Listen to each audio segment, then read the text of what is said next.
Maintenant, il pose cette question, il dit finalement, pourquoi Lama Reota la Hamazé, pourquoi tu fais du mal à ce peuple? D'accord?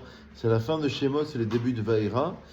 Et Hachem lui dit, Vaïra el Avraham, el Yitzhak vel Yaakov, je suis apparu. Vaïra, c'est-à-dire je suis apparu, c'est Dieu qui parle. Avraham, Yitzhak et Yaakov, Be'el Shaddai, sous cette forme-là, sous cette apparition d'un des noms divins, parce que Dieu, on l'a dit à maintes reprises, à plusieurs noms, en fonction des révélations, en fonction des contextes, ce El Shaddai, Aval ou Shmi Hashem, Lo Nodati Lahem, mais je ne me suis pas fait connaître à eux, aux patriarches, à travers le nom de Yud Keh Vav Keh. Donc, on va essayer d'étudier ce passage. Donc, mon cher Rabbeinu, d'après l'explication qu'on a vue hier soir, c'était d'essayer de comprendre, d'après Rabbeinu Hananel, par exemple, lui explique, il dit pourquoi la souffrance? Pourquoi le peuple est obligé de souffrir dans une terre qui est étrangère? Et nous, on sait qu'il y a une finalité. Voilà un petit peu ce qu'on disait hier. C'est-à-dire, c'est pas la souffrance pour la souffrance, c'est qu'en vérité, c'est un passage pour arriver à recevoir la Torah. Alors, il y a beaucoup de paramètres, évidemment. On va étudier selon l'esprit chassidique dans cette paracha. Alors voilà. Regardez, je vais vous faire ce passage. Vous allez voir, il va répondre un petit peu à la question. Il dit qu'il y a une différence de fond. Alors, voilà ce que dit Rashi. Rashi, il dit Lama Reota, pourquoi tu fais du mal? Akadosh Baruch Hu s'exprime, c'est dans Rashi. Chaval al Avdin Vela Mishtakechin. C'est malheureux ceux qu'on a perdus et qu'on ne retrouve plus. C'est-à-dire que Abraham, Israël et Jacob n'ont jamais posé la question. Alors que toi, Moshe Rabbeinu, qui est à un niveau normalement supérieur, tu essayes de réfléchir, de répondre à la question. Alors il dit, il y a une différence notoire entre, et évidemment c'est repris de l'esprit chassidique ici, c'est repris dans l'Ikouté Sichot, et essentiellement, il dit qu'il y a une différence notoire entre le travail des patriarches avec la dimension de Moshe Rabbeinu. Avraham, Isaac et Yaakov étaient dans une dimension de midot. Ça veut dire les traits de caractère, ça veut dire la manière de se comporter. Vous savez qu'il y a deux manières d'étudier le sujet. En fait, les 10 sphérotes dont on parle à chaque fois, les 10 sphères d'émanation de Dieu dans le corps humain, parce que chaque partie du corps humain renvoie à une sphère, il y a les 3 premières qui sont en relation avec le sechel, avec l'intellect. Et les 7 niveaux inférieurs sont en relation avec le corps. Le corps, ça veut dire le cœur, ça veut dire la droite, c'est la bonté, la gauche, c'est la rigueur. Et ça, c'était la position, la dimension des Havot. Ça veut dire que les Havot, ça veut dire les patriarches, n'est-ce pas? Avraham, Yitzhak et Yaakov. Par exemple, Avraham était dans la dimension de l'amour et de la bonté.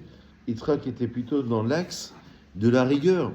Yaakov était plutôt dans Tiferet, ça veut dire dans l'harmonie entre les deux.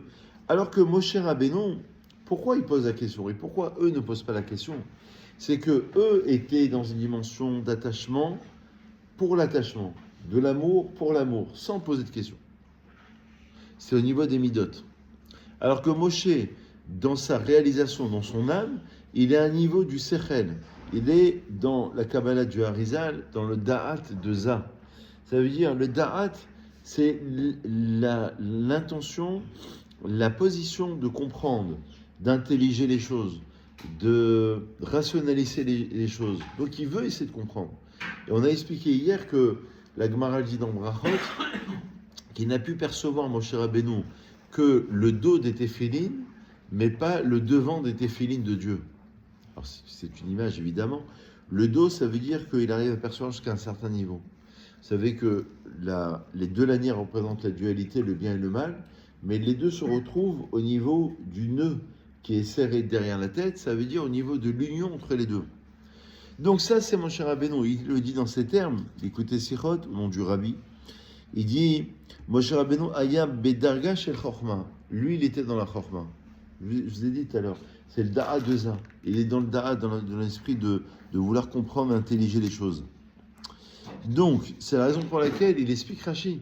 Les avot, lo hiriru achar midota, n'ont pas médité, n'ont pas réfléchi après mes traits de caractère. Pourquoi je me comporte ainsi? Dieu. Parce que, Merash et Avot, Abdou et Hashem, Be'ikar, Be'emsaot, Aregesh, Ve'amidot. Les Avot, c'était dans les Midot. Encore une fois, les Midot, ça veut dire les traits de caractère, ça veut dire le ressenti. Ça veut pas dire l'intellect. L'intellect, c'est Moshe. Donc le ressenti, c'est les Avot. Le ressenti, ça veut dire travailler pour travailler, aimer pour aimer, sans qu'il y ait de grandes réflexions derrière. Donc il est normal que eux, ils étaient dans un certain niveau qui était très élevé, mais sans pour autant poser la question. Moshe, il a une grande compassion avec le peuple juif. C'est lui qui a le plus de compassion, c'est la Midot, c'est la compassion pour Moshe. Quand il s'est tapé, Ouais. il était là. Et juste avec l'amalgame, on parlait des Chassidou. Dans la Shoah, ils avaient dit aussi pourquoi, mon Dieu, pourquoi tu as fait ça? Pourquoi tu as fait ça au sujet de la Shoah? En parallèle. Ouais. Il y a eu beaucoup de questionnements comme ça. Où est Dieu? Là, il était là Question pour difficile, l'Égypte. ça. Mais là, la Shoah. Question, il n'y a personne qui sait. En tous les cas, ici, c'est la différence entre les Avot et Moshe Rabbeinu. Moshe Rabbeinu, il était dans cette dimension. Donc, il lui dit, effectivement, pour toi... Alors, il y a une autre nuance. Ça, c'est la nuance. Première dans nuance. Le texte, dans la comparaison qu'on Ouais. fait, dans un cas, ce sont des clalotes, ce ne sont pas des clalotes pour les Avot. Ouais. Tandis que pour le peuple juif, c'est pas individuel. Les épreuves, c'est pour Abraham, pour Jacob, pour Israël. Ah, pour le ok. peuple juif, c'est Ouais. pas pour l'individu. C'est pas faux. C'est pas faux. C'est pour tout le monde. Donc, Ouais. pourquoi tout le monde Ouais.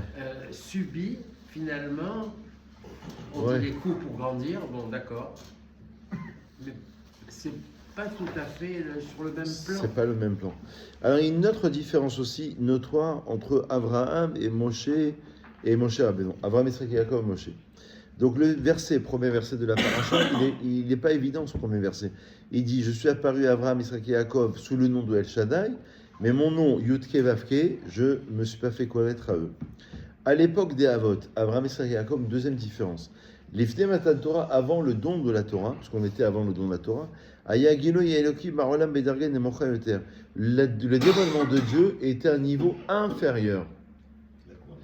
Le dévoilement de Dieu était un niveau inférieur. C'est pour ça que, parce que le nom d'Hachem Yudke Vavke, c'est l'essence même de Dieu. Donc il est normal, puisqu'on était avant Matan Torah, que ce nom qui représente l'essence même divine ne soit pas dévoilé au Avot, puisqu'on est avant Matan Torah.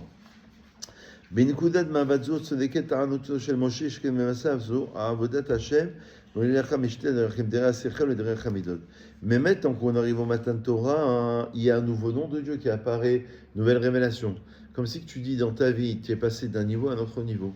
C'est-à-dire au début tu voyais rien, c'était obscur, et puis les choses se clarifient, les choses s'ouvrent à toi. Et des fois tu comprends rien pendant 10 ans, et puis il y a un événement, il y a quelque chose qui se passe, hop, il y a tout qui s'éclaire. Comme un puzzle. Tu refais tout le puzzle, tu dis, ah, mais c'est la petite pièce manquante du puzzle. Et cette petite pièce manquante du puzzle, elle explique tout le puzzle, tout le système. Bah, comme dans l'histoire, comme dans nos vies personnelles, individuelles et collectives, et bien là aussi, puisqu'on arrive à Matan Torah, il y a le nom, c'est ça qui est révélé à Moshe, le nom de Yudke Vavke. C'est ça ce nom qui est révélé. Yudke Vavke, il est révélé parce que c'est l'essence même divine à Moshe Rabbeinu. À Mevatel et Agbalot, à Tibeot, chez Charou Kodem Lachen. Donc il annule toutes les frontières naturelles. El Shaddai, c'est qu'on est, à l'époque des patriarches, avant Matan Torah, dans une imitation. Parce que le nom de la création, c'est Shaddai, Shehamar le Olam Odai. Il a dit à son monde, ça suffit. Le monde, il est en expansion, il a dû arrêter le monde lorsqu'il a créé. C'est un nom de Dieu qui montre la limitation, El Shaddai. Le Yud Kevavke transcende la nature. C'est l'essence même divine. Donc, en vérité, c'est ce qui se passe à l'époque de Moshe Rabbeinu, d'où la question de Moshe Rabbeinu. Il veut comprendre pourquoi le mal, il veut comprendre pourquoi il y a apparemment cette injustice. D'accord? Donc, c'est le nom d'Hachem qui est révélé ici. Alors, Dieu dit, c'est la suite de la paracha, un peu la suite maintenant. Et j'ai entendu, dit Dieu, la plainte des enfants d'Israël. Va escor et beriti, je me suis souvenu de mon alliance. Alors, il explique comme ça. Il dit un petit peu ce qu'on disait hier soir, dans Torah Or, l'exil égyptien était une forme de période préparatoire au don de la Torah. Ça veut dire que ce passage, comme on l'a dit, était un passage obligatoire pour ensuite recevoir la Torah. C'est-à-dire que une des révolutions majeures lorsqu'on reçoit la Torah, c'est de montrer une union, un lien parfait entre Dieu et les enfants d'Israël. Par la Torah, par les mitzvot.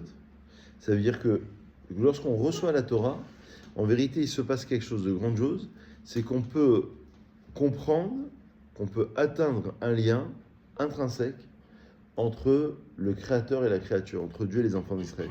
Par quoi? Encore une fois, par la Torah et les mitzvot. Et là, chez Kidé, chez Yivatser, Kesher, Ben Adam, Moukbal, et Boré, Abiti Moukbal, Adam, la Botechela, et Débitou, mais si Auto Asmil, Moukbal.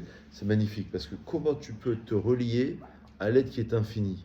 En fait, c'est une question presque philosophique. Comment un être qui est fini, Denis, comment un être qui est fini, l'être humain, par ton corps, on est fini, comment on peut être relié à l'infini, à Dieu? Si ce n'est l'âme, l'âme qui est une infinie partie de Dieu qui est en nous, qui est reliée à l'infini. C'est la fameuse question, comment Dieu a-t-il pu créer un homme fini à partir de l'infini? Il y a eu un passage. Mais l'âme, en vérité, qui contient, qui est en nous, d'accord, nous relie à cette connexion avec Dieu. Donc, lui, il explique autrement les choses. Il dit, pour créer ce lien entre l'infini et le fini, entre Dieu et l'homme, en vérité, il faut que l'homme, il se soumette totalement à Dieu. Une forme de soumission. Ils comprennent, comme on dit dans la prière, Marabou Marasech Hashem, la grandeur infinie de Dieu, la bonté infinie de Dieu, qu'on ne peut même pas définir dans nos termes à nous, qu'on définit dans les termes de Dieu, et ils se soumettent totalement à Dieu. Et c'est ça ce qui se passe. En vérité, alors quel rapport avec l'asservissement des Hébreux en terre égyptienne? C'est le fait de les soumettre. Il faut que l'homme, en fait, c'est comme le sens des épreuves. Le sens aussi des épreuves, c'est de soumettre l'homme à autre chose. L'homme, il se croit super puissant, en fait. L'homme, il pense qu'il est immortel, qu'il est super puissant et qu'on ne peut pas l'atteindre. Donc, en vérité, l'épreuve vient un peu casser l'homme. Qu'est-ce qu'elle vient casser? Elle vient un peu casser l'ego de l'homme. Le côté égo, le côté... D'accord? Vous comprenez un petit peu ce qu'on dit ou pas? Donc, tout ça, c'est pour amener, en fait, l'esclavage en Égypte, c'est pour amener une forme de soumission, pour ensuite se soumettre à la volonté divine. C'est terrible. Oui, mais le peuple juif, il a accepté toutes les soumissions. Même quand on fait référence au drame de la Shoah, ils ont accepté, d'ailleurs on leur reproche, vous n'êtes pas défendus. Ils sont rentrés dans les camps de la mort, ils sont rentrés dans les chambres à gaz, on les a brûlés, et les gens, ils ont été avec résignation. Ouais. Donc l'homme, pour l'homme, je ne sais pas, mais pour le peuple juif, il a toujours été résilient de son orgueil. N'oublions pas que ceux qui ont créé l'État d'Israël, c'est les rescapés de la Shoah. Alors c'est de l'orgueil, ça? Donc ça veut bien dire qu'il n'y a pas eu que de la soumission. Le ghetto de Varsovie et la création de l'État d'Israël, c'est les rescapés. Donc il y a une double dimension. Et là c'est la même chose. La soumission, elle n'est pas là pour soumettre. La soumission est là pour réaliser qu'il y a... C'est pas une fin en soi, ce que je veux dire. Elle est là pour réaliser qu'il y a un Dieu qui est suprême, qui est au-delà de nous, qui maîtrise tout. Mais le but, c'est que l'homme, c'est pas une serpillière. C'est pas que l'homme se considère comme étant une serpillière, dit hier je compte rien. Parce que s'il considère qu'il compte rien, bah, il n'a plus de mission, il n'a plus de rôle à jouer. Il faut que l'homme considère qu'il a quelque chose. Qu'il a. C'est pas quelque part la foi. C'est pas la même chose, hein. Bien sûr. Parce que ça veut dire que tu te soumets pour te soumettre à Dieu, mais tu as un rôle, tu as une existence. Les rescapés de la Shoah, ils vont partir en Israël pour aller combattre et ils vont réussir. Donc le but, c'est pas de soumettre pour soumettre. Le but, c'est de soumettre pour exister. En vérité, c'est de soumettre à une force divine de l'infini pour ensuite développer notre force personnelle. Mais relié, et c'est la foi, mais relié à l'infini. Quand tu es dedans, rien ne peut t'atteindre. Quand tu es dans cette vraiment émouna totale, tu es inatteignable. Tu sais, j'avais vu un rave une fois qui avait dit Et il y a des gens qui ont peur de tout. Ils ont peur des avions, ils ont peur de l'économie, ils ont peur des guerres, ils ont peur de leurs femmes, et ils ont peur de... ils ont peur du monde entier, d'accord?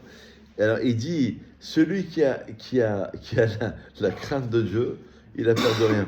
Il a peur de Dieu uniquement. Mais celui qui n'a pas la crainte de Dieu, il a peur de tout. Parce qu'en vérité, il y a toutes les incertitudes qui renaissent.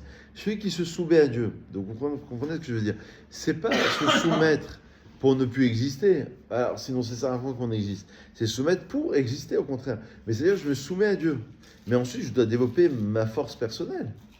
Et absolument. Et la soumission, elle est complexe, elle est difficile, mais ça fait partie de la Mouna. Mais c'est vrai qu'après, tu deviens intouchable. Si tu as la vraie Mouna. Moi, j'avais un collègue, j'avais un Tu n'as plus peur de rien. Voilà, Si tu as la vraie intouchable. Mouna. Il était, tu sais, je descendais le Shabbat comme ça à pied.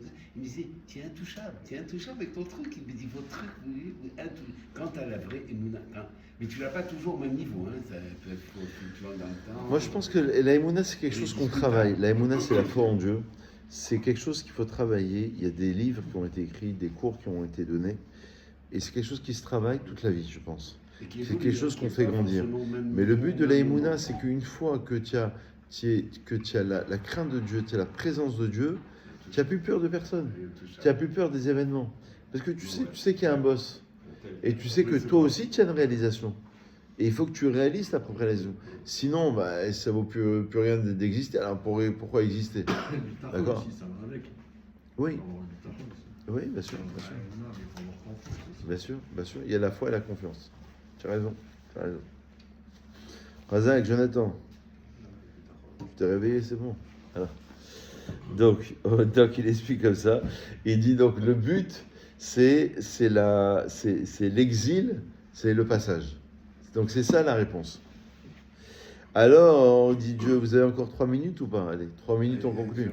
Razak. 2 minutes 30. À l'attaque. Alors, Voilà. écoutez bien. Le soir de Pessah, on boit du vin pas pour s'enivrer, monsieur Cohen. Pas pour s'enivrer. On boit du vin, 4 coups, pour montrer la liberté. C'est pas beau ça? Sur le côté. Ça veut dire qu'en vérité, Dieu, il emploie 4 expressions pour libérer the people. Let's my people go. D'accord? C'est pas beau ça? Donc en vérité, il y a 4 verres de vin par rapport à 4 expressions de liberté. Dieu va dire par exemple dans la paracha, je vous sauverai, je vous libérerai, je vous ferai sortir, et tout ça pour vous amener en Eretz Israël, pour créer avec vous, je vais créer un peuple. D'accord? Donc c'est la finalité. Donc et voilà comment il va l'expliquer. Il dit qu'il y a quelque chose d'intéressant. Il dit pourquoi ces 4 expressions? Ça veut dire qu'il y a 4 passages. Veotseti, c'est très chassidique. Et écoutez, ça va te plaire, Denis. Veotseti, je vous ferai sortir d'Égypte. Il dit Imanot me averot vedomé les siatash Israël. Alors, premier passage, c'est sortir du mal. Comme si tu dis voilà, quelqu'un il est malade, il est diabétique. Il faut qu'il arrête le sucre. Il doit être soigné. Arrête l'hémorragie déjà. Déjà, trouve une solution. Déjà. Donc déjà, concernant le mal, il est dans le mal. Arrête déjà la connexion avec le mal déjà. Donc, c'est-à-dire la connexion que tu as, et si tu es connecté constamment au mal, c'est difficile. Les mauvaises images, les mauvaises paroles, les mauvaises actions. Déjà, arrête l'hémorragie déjà. Donc, Veotseti, c'est déjà, je vous ferai sortir pour arrêter la connexion avec le mal. C'est ce qu'on appelle sourmera, s'écarter du mal. Veitsalti, je vais vous délivrer, ça veut dire quoi? C'est déjà la progression avec le tov, avec le bien. C'est-à-dire tu arrêtes le mal pour commencer une nouvelle connexion, nouvelle énergie. Nouvelle année, 2026, nouvelle énergie. 2025, j'arrête avec ça. 2026, je commence avec cela. Donc une nouvelle énergie, Jonathan, tu es avec nous ou pas? C'est beau ou c'est pas beau ça? Troisième idée, Vegalti, je vais vous libérer, délivrer. Alors écoutez bien ça. L'imoud à Torah, en vérité, c'est l'étude de la Torah qui libère l'homme. C'est-à-dire, quand la Gemara dit, il n'y a pas d'homme plus libre que celui qui étudie la Torah, tu lui dis, c'est compliqué la Torah. Et la cacheroute, et Shabbat, et le truc, et les filines. Oui, mais en vérité, tout ça, c'est pour te libérer. C'est que tu rentres dans un système, dans un cadre, pour arriver à te libérer de tes propres pulsions. Normalement, c'est pour libérer l'homme. Donc tu vois qu'il y a une progression. Donc les 4 expressions, les 4 coupes de vin, c'est une progression. Sortir du mal, pratiquer le bien, et se connecter, 3e expression, Megalti, au Limud Torah pour se libérer et pour être délivré. C'est beau ça? Libéré, délivré, d'accord? Vélakarti, je vous prendrai en tant que peuple. Ça, c'est rentrer dans l'intériorité même de la Torah. Donc il y a une véritable progression pour justement s'unifier avec Hachem. Et ce sont ces 4 expressions. Chazak Baruch, messieurs, puis un moment de bonheur, un moment